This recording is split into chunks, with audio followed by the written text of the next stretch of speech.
আপনাদের রাজনৈতিক দলের সভাপতি আছেন।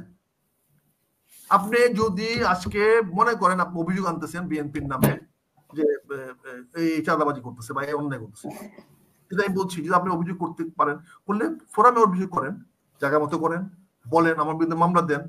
10টা মামলা হইতো, আজকে 20টা মামলা হইতো, 500 মামলা হইতো। প্রেস কাউন্সিলর যিনি আছেন, প্রেস উপদেষ্টা, প্রেস উপদেষ্টা না, উনি প্রেস সচিব কার? প্রধান উপদেষ্টার। উনি প্রধান উপদেষ্টা যা বলবেন সেই কথাটা সে বলবেন।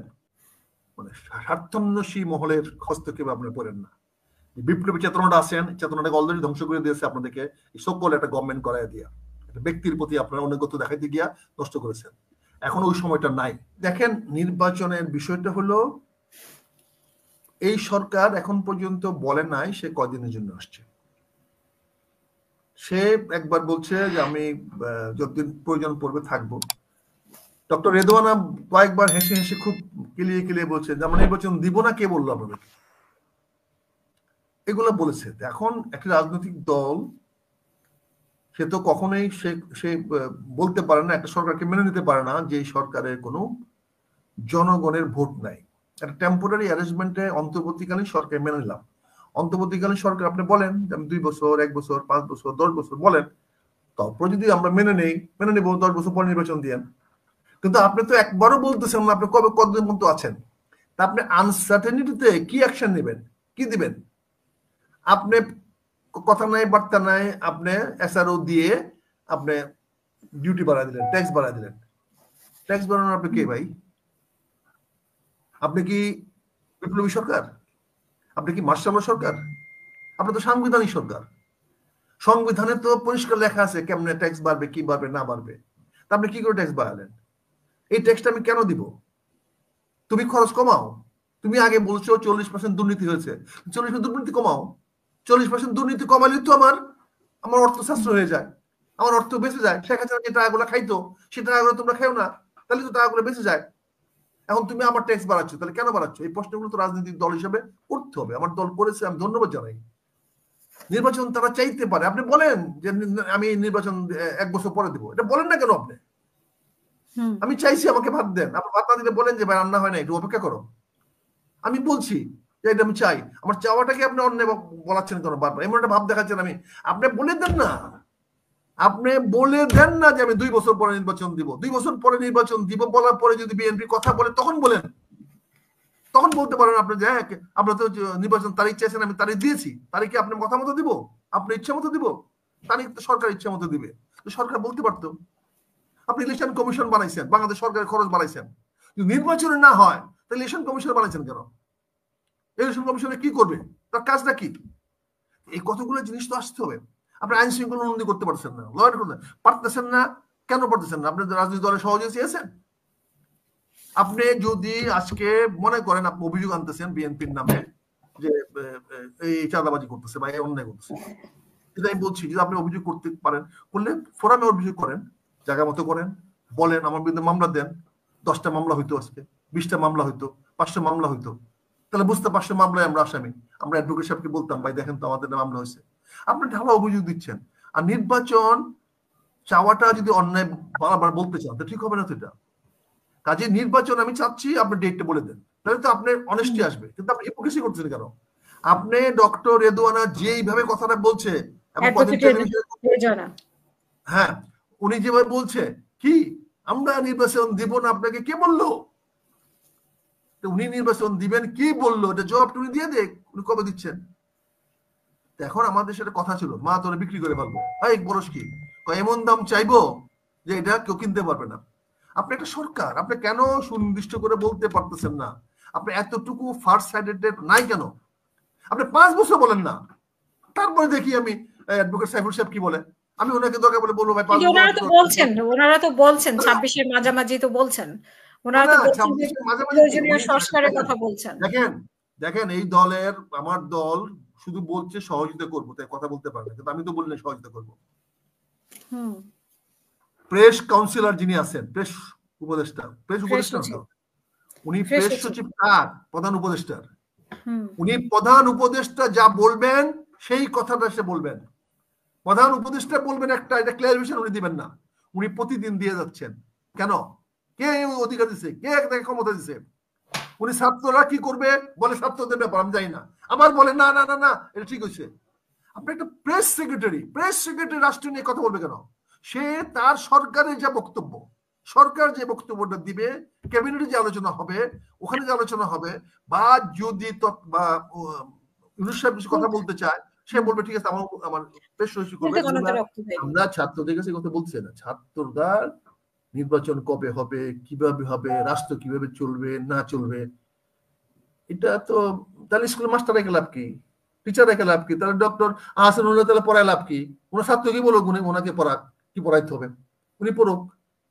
তখন আমরা পারি নাই, আমরা দরকার ছিল রাস্তায় নেমে আসা ছেলেদের, যুবকদের নাম আসা দরকার ছিল, নেমে আসছে, তারা নেমে সরকার পতন করছে। তো এখন তারা সরকার চালায়,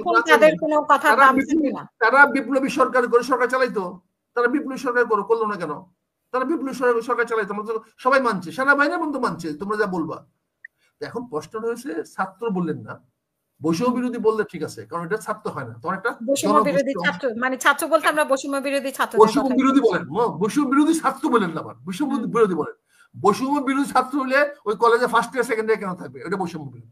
কিন্তু এখানে ডেফিনেশন ঠিক করে বৈষম্য বিরোধী বলেন, এটা জনগণের একটা অংশ, এটা জনগণ। কি বলেন অ্যাডভোকেট সাহেব? ছাত্র তো ছাত্র, ছাত্র ছাত্রই, ছাত্র ছাত্রই, সে আবার কি কলিমুল সাহেব বেশি বোঝে নাকি? কলিমুল সাহেব বেশি বোঝে। আমি একটু ওই যে আমরা দায়িত্ব দিই ছাত্রদের পড়ানো, কিন্তু বৈষম্য বিরোধী বলেন, কোটা বিরোধী বলেন, দেশে গণতন্ত্রায়নের পথে আমরা বলেন, দেশে আমরা সুশাসন বাস্তবায়ন করবো বদিউর রহমান সাহেব বলেন, এটা জনগণের অংশ। কিন্তু ডোন্ট সে আমি শ্রমিক, ডোন্ট সে আমি ছাত্র, ডোন্ট সে আমি এই মিডিয়া ম্যান, তাহলে আপনি জনগণ না, আপনি আলাদা হয়ে গেলেন। কর্মকারী জুবিএস ক্যারেক্টার, তার কথা বিশ্বাস আনবেন না, সে কি বলছেন আপনারা পত্রপত্রে খবর নেন আসছে কিনা, এটা সিভিল এভিয়েশন থেকে আপনার ইমিগ্রেশন খবর নিতে পারো আসছে কিনা। আর আপনি যে আমাদের উত্তরপাড়ার ঘটনার কথা বলেছেন, আমি ইতিমধ্যে এখানে বসে থেকে খবর নিয়েছি, এই ধরনের উত্তরপাড়ায় কোনো ডিবেট নাই, কোনো বিভেদ নাই, অল ইউনিফাইড অফিসেস, অল আর প্রফেশনাল এবং এই শিক্ষিত ছেলে। বর্তমান আর্মিতে কিন্তু অশিক্ষিত বলাবার নাই, পিএইচডি করতেছে, বড় বড় এখন আগের মতো আমাদের ওই ইভেন আমার জোয়ানরাও শিক্ষিত, তারা প্রচুর লেখাপড়া করে, they are much better than our generation. আমাদের জেনারেশন থেকে বর্তমান জেনারেশন অফিসার বলেন, ছাত্র বলেন, পুলিশ বলেন, অনেক কাজে এখানে এই ধরনের কোনো কিছু নাই। They are all unified, they are under command of chief of staff. এখন প্রশ্ন হয়েছে হ্যাঁ, কাজে এখানে কিছু হচ্ছে না, কাজে এটা মানুষের মধ্যে টেনশন থাকবে, কারণ সারা বাংলাদেশ মানুষ শুনতেছে nothing is happening to Uttarpara. I am certifying you sir on with my guarantee, এবং তার দায় দায়িত্ব আমার, ঠিক আছে। আর এবার ওই ভদ্রলোক আসছে কি আসছে না সেটা প্লিজ আপনার ইমিগ্রেশন খবর নেওয়া হোক, খবর নিয়ে মিডিয়া দেখুক। আর আয়াতুল্লাহ একটা জিনিস বলবো, আপনাদের এই যে আমরা পারে আসছি, একটা অপরচুনিটি আসছে, don't fall in the trap of the, কি বলে এটাকে, মানে স্বার্থান্বেষী মহলের হস্তক্ষেপে আপনারা পড়েন না। বিপ্লবী চেতনাটা আছেন, চেতনাটাকে অলরেডি ধ্বংস করে দিয়েছে আপনাদেরকে এই সকল একটা গভর্নমেন্ট করাই দিয়া, একটা ব্যক্তির প্রতি আপনারা অনুগত দেখাইতে গিয়া নষ্ট করেছেন। এখন ওই সময়টা নাই, বাট এখন ইউনাইট অল, এবং যে কোনো একটা দলে আপনারা একসঙ্গে যান, যে কোনো, আমি বলি না বিএনপিতে আসেন, আমি বলি না, যে কোনো দলে আপনি একসঙ্গে যান, so you can serve the purpose. এই কিংস পার্টি করে ইউ ক্যান নট সার্ভাইভ। এখন তো আমার সঙ্গে আপনার সংঘাত শুরু হবে, কারণ আপনি আমার প্রতিপক্ষ হয়ে যাচ্ছেন, আমি তো আপনাকে সাপোর্ট করবো না। কিন্তু আমি যদি আপনার সহায়ক হই, আপনি যদি আমার সহায়ক হন, তাহলে we both will prosper, both will go ahead. কিন্তু আজকে যদি আপনি আরেকটা রাজনৈতিক দল করতে চান, তাহলে আপনি কিন্তু আমার পরিষ্কার প্রতিপক্ষ হয়ে যাচ্ছেন। আজকে যদি আপনি বৈষম্য বিরোধী ছাত্ররা যারা করেছেন, তারা যদি কোনো একটা বিএনপি বিরোধী কোনো প্ল্যাটফর্মে যায়, আমাকে বাধ্য হয়ে আপনার বিরোধিতা করতে হবে। I cannot allow you. এই যে হাসিনা বিরোধী আন্দোলনে যেভাবে আপনাকে আমি ফুল দিয়ে দিছি, চুপ করে দাঁড়ায় রয়েছি, কোনো কথা বলে না, মেনে নিয়েছি। কিন্তু এখন তো আমি, আপনি যদি অন্য কোনো দলে যান, যে কোনো দলে যান, বিএনপি ছাড়া জামাতেও যান আপনি, আমি আপনাকে অপোজ করবো। আপনি বৈষম্য বিরোধী হন আর যে বিরোধী হন, অপোজ করবো। So it is a question of survival. It's a question of own integrity. আমি আমার অস্তিত্ব, আমার পজিশন থেকে যাব না। হয়তো আপনারা ম্যানেজ করেছেন, পেরেছেন শেখ হাসিনাকে এখান থেকে সরাইতে, আমি আগেই বলেছি, আপনি সরাইছেন, কিন্তু তাকে হারান নাই, তাকে ধ্বংস করতে পারেন নাই। তার দল বল নিয়ে এখনো টিকে আছে, ওইটা মনে রাখবেন। সো আই ওয়েলকাম ইউ, এবং আপনারা ইউনাইটেড হন। তারুণ্যের এরকম অহংকার থাকবে, কিলাকিলি মারামারি, ছাত্রলীগ তখন হয়েছে, মুক্তিযুদ্ধে মারামারি হয়েছে, গোলাগুলি হয়েছে, ঢাকা শহরে দিনের পর দিন ফায়ারিং হয়েছে। উনি তো কি বলে, আপনি অল্প কিছু হয়েছে, বিপ্লবের এগুলো করে থাকে। This is nothing, this is part of the life. এখানে শুনে এটাকে বলে প্রসব বেদনা। একটা ডিম যখন বেরিয়ে আসছে তখন তার খোলসকে ফাটাইতে হয়। অনেক ধন্যবাদ। খোলসের ভিতরে ডিমটা এতদিন ছিল, সেই ডিমটা 28 দিনে তারপরে প্রথম কি করে টুকা দিয়া নিজের ঠুট দিয়া তার উপরে খোলসটা ভেঙে বেরিয়ে আসে। You are in that stage. আপনি ওভার স্পেজে আছেন, আপনাকে বেরিয়ে আসতে হলে টুকা দিতে হবে, টুকা দিয়ে সরাইতে হবে। সেখানে সংঘাত হবেই, সংঘাত মেনেই তারুণ্য আগাবে। তারুণ্য কখনো বাধা মেনে থাকে না।